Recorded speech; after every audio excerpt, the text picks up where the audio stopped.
But first, the Liberal Party's main problem in the wake of its weekend drubbing in New South Wales is less that it's lost government and more that it's lost its way. What exactly does the Liberal Party stand for these days?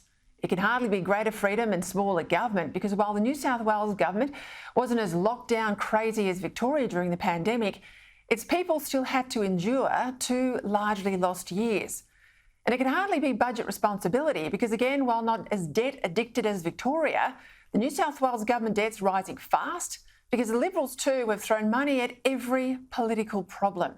They have, as I said on Saturday night, confused retail politics with handout politics. And that's a lose-lose game because the Liberal Party will never be able to outspend Labor, nor should they ever try to. In practical terms, the New South Wales Liberals certainly improved infrastructure in the state, helped by contributions from the then federal coalition to kickstart the West Connects and North Connects motorways and road and rail links to the new Western Sydney Airport. But in 12 years, they did little to get the politically correct brainwashing out of our schools or to provide for energy security as coal-fired power stations shut down. Now, regardless of your view on the broader issue of emissions reduction, to go hell for leather and shut down coal-fired power and gas without a viable alternative, well, that's madness and negligence, given households and businesses need energy to survive.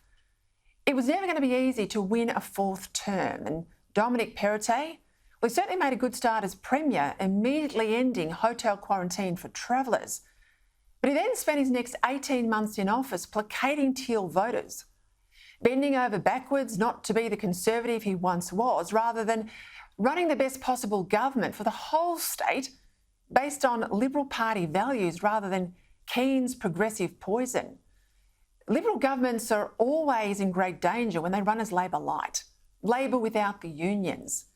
And after vowing not to repeat the federal Liberals' New South Wales mistake of captain's picks and last-minute pre-selections, that's exactly what happened in the run-up to the New South Wales election.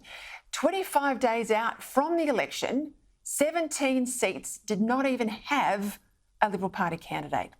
In the key seat of Kiama, the party had at least 12 months' notice of the need for a new Liberal candidate after the incumbent member, Liberal, was expelled over a sex scandal, only to pick a candidate literally mere hours before the deadline. A candidate too, a sitting MP from Sydney, parachuted into the South Coast seat after she lost her own pre-selection.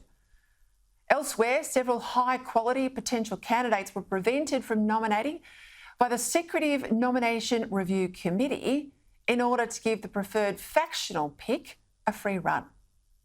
And it's never a good look when senior ministers rush for the exit at the prospect of having to go back into opposition, or when factional shenanigans deny a senior minister a seat when his old one is redistributed away, or when an upper house minister is out seat shopping rather than electioneering.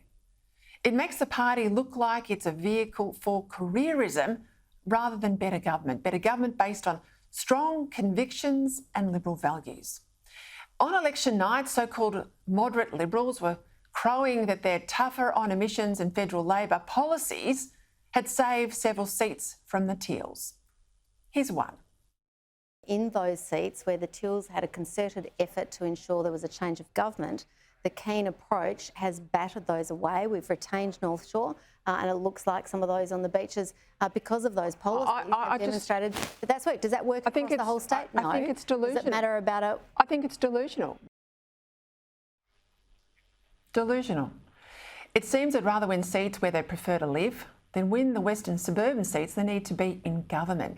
Fundamentally, the Liberal Party did not offer a contest, no contest, much like here in Victoria. And despite the spin from moderates today, the scoreboard's pretty clear. The West Australian Liberals, led by the moderate Zach Kirkup, who lost his seat, well, they were reduced to a rump of just 2 seats in the lower house because they went further than the Greens at the last state election. The South Australian Liberals too, led by Labor light Stephen Marshall, well, they were thrown out of government after just 1 term. And in Victoria, well, what a mess.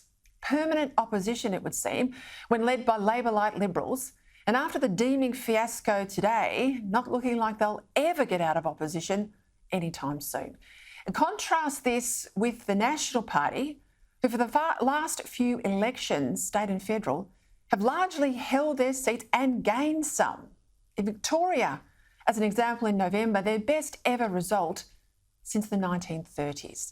So this isn't a crisis in conservative politics. The Nats, after all, they're more conservative than the Libs. This is a Liberal Party crisis, and it's a crisis that's now delivered wall-to-wall Labor on the Australian mainland. Now, sadly, it's the political equivalent, if ever there was, of go woke, go broke, and there you go.